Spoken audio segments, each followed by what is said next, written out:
Hello everyone, मैं doctor L के तिवारी आज राज्य की उत्पत्ति के मार्क्सवादी सिद्धांत पे चर्चा करने जा रहा हूँ। मार्क्सवाद क्या है, इस पे पहले से हम आप वीडियो बना चुके हैं, आप देखे होंगे या नहीं तो आप देख सकते हैं।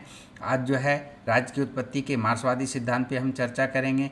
राज्य की उत्पत्ति के मार्क्सवादी सिद्धांत जो है एंगल्स और कार्ल मार्क्स की जो पुस्तक है कम्युनिस्ट घोषणा पत्र और एंगल्स की जो पुस्तक है परिवार, निजी संपत्ति और राज्य की उत्पत्ति, इसमें जो है इसका चर्चा मिलता है। आगे हम इस पे विस्तार से चर्चा करेंगे। उसके पहले राज्य की उत्पत्ति के कौन कौन से सिद्धांत हैं। राज्य की उत्पत्ति के दैवी सिद्धांत हैं, शक्ति सिद्धांत हैं, पैतृक और मातृ सत्तात्मक सिद्धांत हैं, सामाजिक समझौते का सिद्धांत हैं, विकासवादी सिद्धांत हैं और मार्क्सवादी सिद्धांत।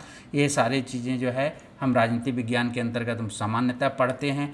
राज्य की उत्पत्ति के जो दैवी सिद्धांत हैं, इसके समर्थक कहते हैं कि राजा जो है देवता का दूत था और राज्य जो है देवताओं ने बनाया। शक्ति सिद्धांत के समर्थक कहते हैं कि पहला राजा शक्तिशाली योद्धा रहा होगा। पैतृक और मातृ सत्तात्मक सिद्धांत के जो समर्थक हैं वह कहते हैं कि राज्य जैसी संस्था जो है कुल गोत्र से बना होगा और जो एक कुल के जो कुल गुरु रहेंगे उसके आदेश का पालन जो है जो उस समाज के लोग अपने इच्छा अनुसार सामान्यतः करते होंगे। तो राज्य जैसी संस्था की उत्पत्ति में पैतृक या मातृ सत्तात्मक सिद्धांत ये बताते हैं। आगे जो है सामाजिक समझौते के सिद्धांत के जो समर्थक हैं उनका कहना है कि राज्य जैसी संस्था का निर्माण अव्यवस्था के कारण मनुष्यों ने जो है जो मिलजुल कर एक समझौता के द्वारा किया गया है। वहीं विकासवादी सिद्धांत के समर्थक कहते हैं कि राज्य न तो किसी देवता ने बनाया, न शक्ति का प्रतिफल है, न समझौते का परिणाम है, बल्कि राज्य विकास का प्रतिफल है और उसी विकास के क्रम में कई तत्वों का योगदान रहा होगा, जैसे रक्त संबंध का रहा होगा, धर्म का रहा होगा, शक्ति का रहा होगा, आर्थिक क्रियाएँ का होगा, राजनीतिक गतिविधियाँ, इन सब तत्वों का इसमें महत्वपूर्ण योगदान रहा है। लेकिन इन सब से हटकर जो है कार्ल मार्क्स मार्क्सवादी कहता है कि राज्य की उत्पत्ति जो है वह जो है प्राकृतिक न होकर राज्य एक मानव निर्मित संस्था है जिसका निर्माण संपन्न वर्ग अपने हितों को पूरा करने के लिए तथा उसके माध्यम से निर्धन वर्ग का शोषण करने के लिए करता है। अर्थात राज्य को जो है मार्क्सवादी शोषण का एक यंत्र मानता है। और इस तरह से आगे हम देखते हैं कि राज्य एक प्राकृतिक और नैतिक संस्था नहीं है, राज्य मानव निर्मित संस्था है। अरस्तु ने जबकि कहा है कि राज्य एक स्वाभाविक संस्था है, वहीं जर्मन विचारक हीगेल ने जो है इस धरती पर राज्य को भगवान का रूप बताया है। लेकिन मार्क्सवादी कहता है कि नहीं, राज्य मानव निर्मित संस्था है, राज्य का जो है शासक वर्ग के हितों की रक्षा के लिए राज्य का निर्माण किया है। आगे और हम देखते हैं कार्ल मार्क्स कहते हैं कि राज्य मानव निर्मित संस्था है और उसके लिए वह इतिहास की भौतिकवादी या आर्थिक व्याख्या करता है और उसी व्याख्या के क्रम में मानव इतिहास को 6 युगों में बांटता है। पहला युग में से आदिम साम्यवादी युग है जिसमें जो है उत्पादन के साधनों पर सभी व्यक्ति का अधिकार था, इसमें कोई वर्ग नहीं था, कोई शोषक नहीं था, ना राज्य थी।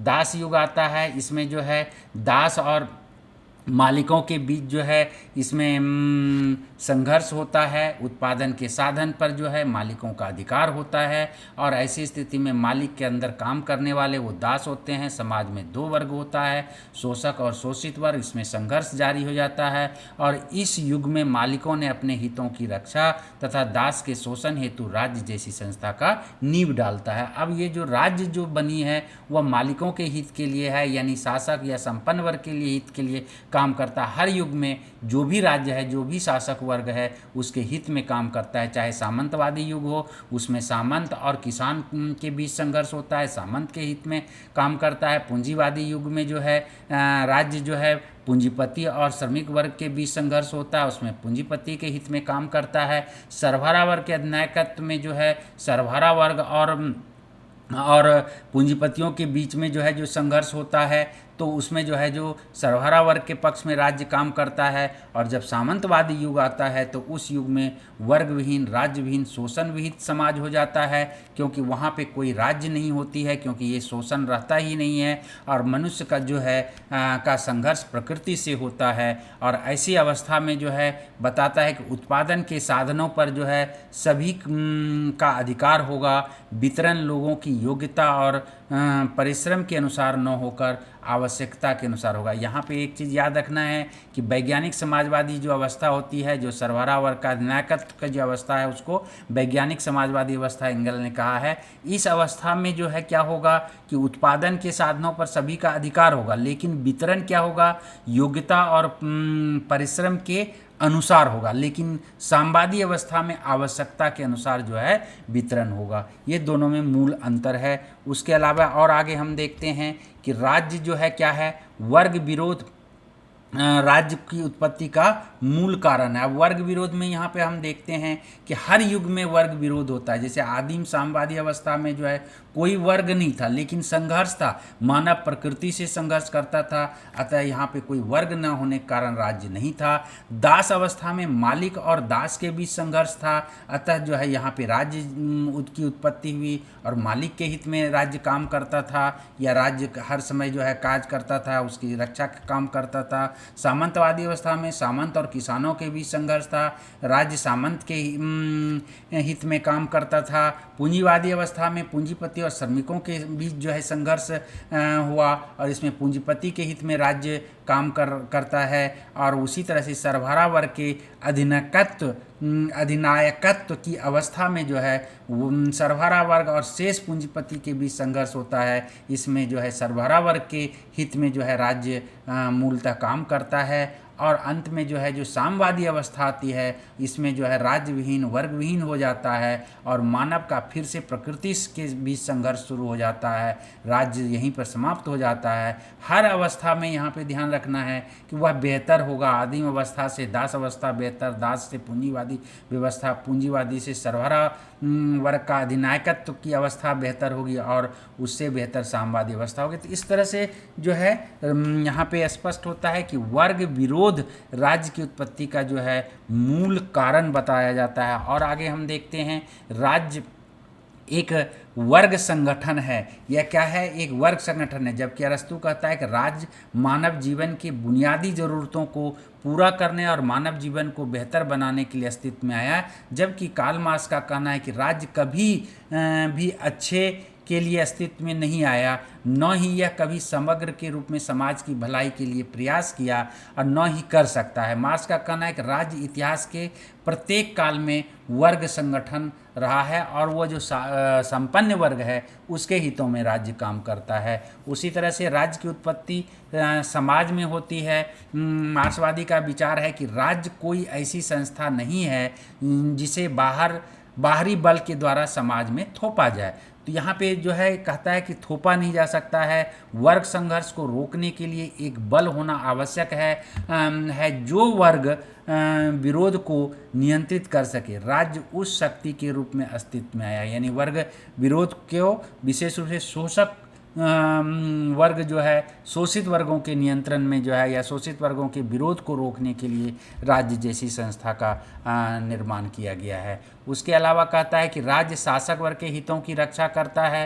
राज्य का उपयोग हमेशा शासक वर्ग के लाभ के लिए किया जाएगा, चाहे वह शासक वर्ग पूंजीपति वर्ग हो या श्रमिक वर्ग। श्रमिक वर्ग का जब तानाशाही आता है तो वो भी जो है शासक वर्ग के हित के लिए ही काम करता है राज्य। इसके अलावा जो है शक्ति राज्य का एक महत्वपूर्ण विशेषता है, यानी मजदूर वर्गों के हितों का लोकतंत्रों में संरक्षण नहीं है। जब है मार्क्सवादी सिद्धांत कहता है कि राज्य जो है क्या है, मजदूर वर्ग को अपने बल से दबा देता है और पूंजीपति वर्ग के हितों की रक्षा करता है। जब मजदूरों का तानाशाही स्थापित हो जाता है तो वह बल का इस्तेमाल पूंजीपति वर्ग के अवशेष को नष्ट करने के लिए करता है। तो इस तरह से हम देखते हैं कि शक्ति जो है राज्य के लिए महत्वपूर्ण विशेषता है, चाहे वह राज्य पूंजीपतियों का हो या वह राज्य जो है श्रमिक वर्गों का हो।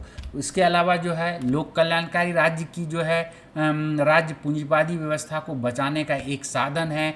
मार्क्सवादी कहता है कि लोक कल्याणकारी राज्य जो है ये इसको पूंजीपतियों को बचाने का एक साधन बताता है।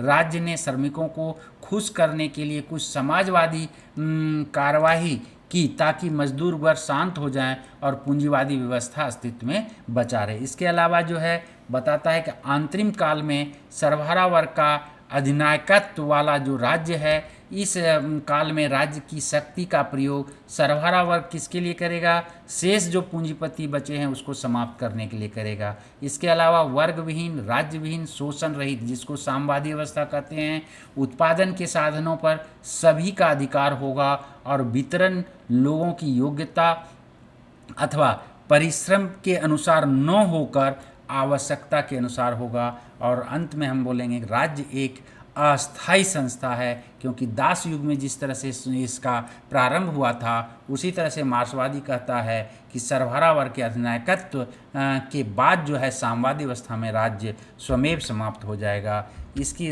आलोचना देखें, राज्य की उत्पत्ति के संबंध में जो मार्क्सवादी सिद्धांत है उसकी कई विद्वान आलोचना करते हैं। आलोचकों का कहना है कि राज्य की उत्पत्ति के बारे में मार्क्सवादियों का जो तथ्य है वह गलत है। राज्य की उत्पत्ति जो है वह क्या है, विशेष काल में न होकर धीरे धीरे हुआ, जैसे विकासवादी सिद्धांत बताते हैं।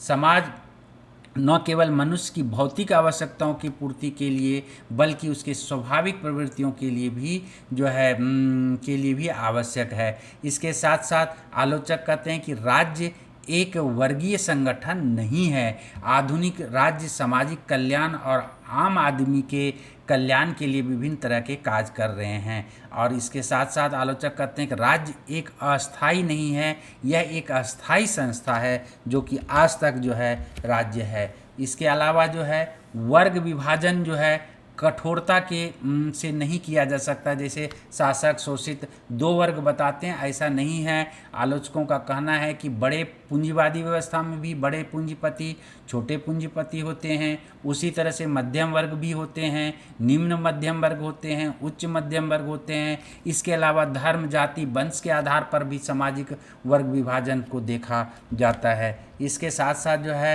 राज्य शोषण का साधन नहीं है, बल्कि राज्य जो है क्या है, कल्याणकारी काम करते हैं, मानव के कल्याण के लिए काम करते हैं। वर्तमान राज्य सर्वहारा वर्ग का शत्रु नहीं बल्कि मित्र है। निष्कर्ष में हम यह कहेंगे कि मार्क्सवादी सिद्धांत ने क्या किया, राज्य को जो पुलिस स्टेट था वहाँ से निकाल कर जो है लोक कल्याणकारी स्टेट में बदल दिया। अब हर राज्य अपने को कल्याणकारी राज्य जो है घोषित करता है।